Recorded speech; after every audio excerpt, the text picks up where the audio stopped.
മാതൃകാപരമായി ശിക്ഷ നൽകിയാൽ മാത്രമേ ഈ രാജ്യത്ത് തെരഞ്ഞെടുപ്പ് കമ്മീഷൻ എന്ന പദവി എത്രമാത്രം ദുരുപയോഗം ചെയ്തു എന്നുള്ളതും തെരഞ്ഞെടുപ്പ് കമ്മീഷനെ നിയമിക്കുന്ന പാനലിൽ എന്തുകൊണ്ടാണ് സുപ്രീം കോടതിയുടെ ചീഫ് ജസ്റ്റിസ് കൂടി അംഗമാകണമെന്ന് പാനൽ അംഗം കൂടിയായിട്ടുള്ള താൻ വ്യക്തമാക്കിയതെന്നും രാഹുൽ ഗാന്ധി പറഞ്ഞിരിക്കുകയാണ്. ജ്ഞാനേഷ് കുമാറിന്റെ നിയമനവുമായി ബന്ധപ്പെട്ട് രാഹുൽ ഗാന്ധിയുടെ വിയോജിപ്പുണ്ടായിരുന്നു.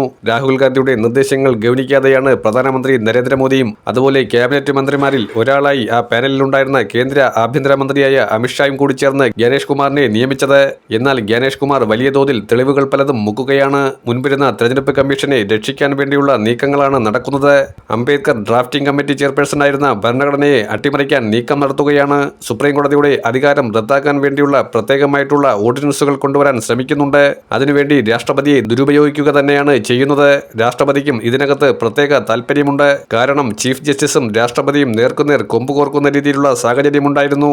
രാഷ്ട്രപതിയുടെ 14 ചോദ്യങ്ങളുമായി ബന്ധപ്പെട്ട കാര്യങ്ങളിൽ ചീഫ് ജസ്റ്റിസ് വളരെ വ്യക്തമായ ഉത്തരങ്ങൾ കൊടുത്തിരുന്നു. നമുക്കറിയാം, തമിഴ്നാട് ഗവർണറായ RN രവിയുടെ വിഷയവുമായി ബന്ധപ്പെട്ടാണ് സുപ്രീം കോടതി ഭരണഘടനയെ ഉദ്ധരിച്ചുകൊണ്ട് മറുപടി കൊടുത്തത്. ഗവർണർമാർക്ക് അങ്ങനെ പ്രത്യേകമായും അതാത് സംസ്ഥാനങ്ങളിലെ തെരഞ്ഞെടുത്ത സർക്കാരുകളെ വീഴ്ത്താനോ അവരുടെ നയങ്ങളെ ചോദ്യം ചെയ്യാനുള്ള യാതൊരു അവകാശവും ഇല്ല എന്ന് പറഞ്ഞ് വിരട്ടി ഓടിച്ചത് അത് രാഷ്ട്രപതിക്ക് വല്ലാതെ കൊണ്ടു. കാരണം രാഷ്ട്രപതിയുടെ പ്രതിനിധികളാണ് ഓരോരോ സംസ്ഥാനത്തെയും ഗവർണർമാർ. അടിസ്ഥാനപരമായി ഗവർണർമാർ എന്ന് പറയുന്നത് BJPയുടെ സീക്രട്ട് ഏജന്റുമാരാണ്.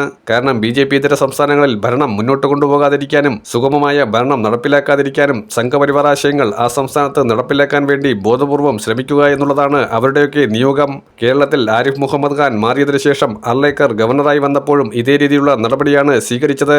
ഭാരതാംബയുടെ ചിത്രം വെച്ച് പൂജിക്കുന്നു എന്നുള്ള രീതിയിൽ യഥാർത്ഥത്തിൽ എന്ത് സന്ദേശമാണ് ഇവിടെ കൊടുക്കുന്നത്?